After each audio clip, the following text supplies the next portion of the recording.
Oi, Clarissa. Bom dia mais uma vez a todos que nos acompanham. Donald Trump, inclusive, comentou mais uma vez a tensão envolvendo Estados Unidos e Venezuela ontem, num comício na Pensilvânia, e ele disse que agora os Estados Unidos vão fazer ataques em terra, porque em terra é muito mais fácil e pode acontecer ainda com mais frequência. Foram as palavras de Donald Trump, que já tinha falado sobre fazer ataques ao território venezuelano, ataques por terra anteriormente, e já tinha dito na semana passada, inclusive, que isso aconteceria muito em breve. Os Estados Unidos, que também estão aumentando o seu efetivo em Porto Rico e que já mobilizaram 12 navios de guerra e 15 mil militares ali para a região costeira da Venezuela, mostrando uma pressão militar muito grande sobre o regime de Nicolás Maduro. Mas, apesar de toda essa pressão por parte dos Estados Unidos, também dos ataques que aconteceram em embarcações no Mar do Caribe, no leste do Pacífico, já foram 22 ataques que deixaram 87 mortos. Há uma discussão muito grande interna, uma pressão sobre o governo Trump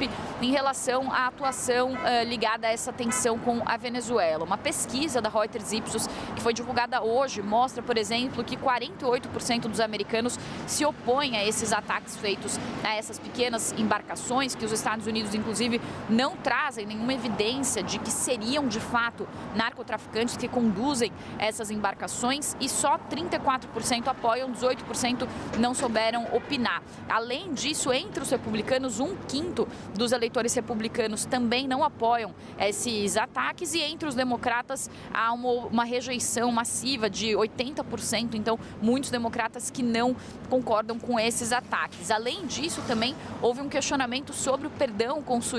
concedido a Juan Orlando Hernández, o ex-presidente hondurenho, e esses 64% são contrários ao indulto que foi concedido por Donald Trump. E o que os críticos dizem é que quando Donald Trump deu esse indulto ao ex-presidente hondurenho, que foi condenado por tráfico de drogas nos Estados Unidos a 45 anos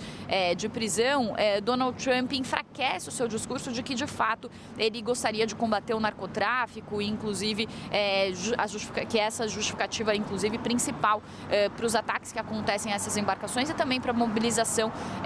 militar na Venezuela. Então, fica cada vez mais claro que o objetivo de Donald Trump seria, de fato, uma mudança no regime da Venezuela. Inclusive, a gente chegou a falar sobre isso ontem aqui no live, que existem planos que estão sendo estudados pelo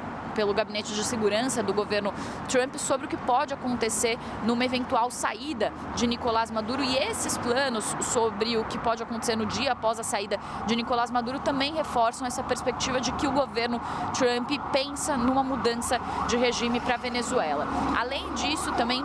há preocupações ligadas àquele ataque duplo que aconteceu no dia 2 de setembro. Ontem foi realizado um briefing no Congresso com a chamada Gangue dos Oito, que reúne lideranças do Senado e também da Câmara dos Representantes e também Comitê de Inteligência do Senado, e os senadores perguntaram ao governo Trump, a Pete Hegseth, secretário de Defesa, se eles divulgariam esse vídeo sobre esse ataque que aconteceu no dia 2 de setembro, que é muito questionado, porque, segundo relatos de parlamentares que viram o vídeo na semana passada, sobreviventes de um primeiro ataque, 2 sobreviventes, eles acenam como se estivessem se rendendo, eles não apareciam com nenhum tipo de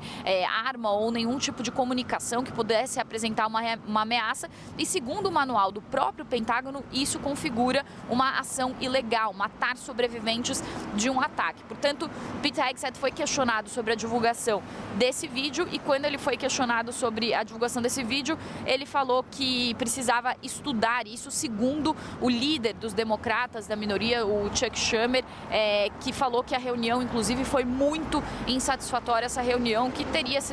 foi realizada, inclusive, para que houvesse esclarecimentos sobre essa ação específica do dia 2 de setembro e também sobre a atuação de forma geral do governo Trump em relação à Venezuela. Um outro ponto também, para além desse ataque específico, é que se houver uma campanha prolongada de ataques, isso configura um conflito, configura uma guerra, e isso deveria passar pela aprovação do Congresso. Então, uma pressão não só da população, que rejeita, a maior parte da população rejeita esses ataques, e também uma ação militar na Venezuela, mas também por parte de parlamentares que cobram cada vez mais o governo Trump sobre explicações. Eu volto com você, Clarice.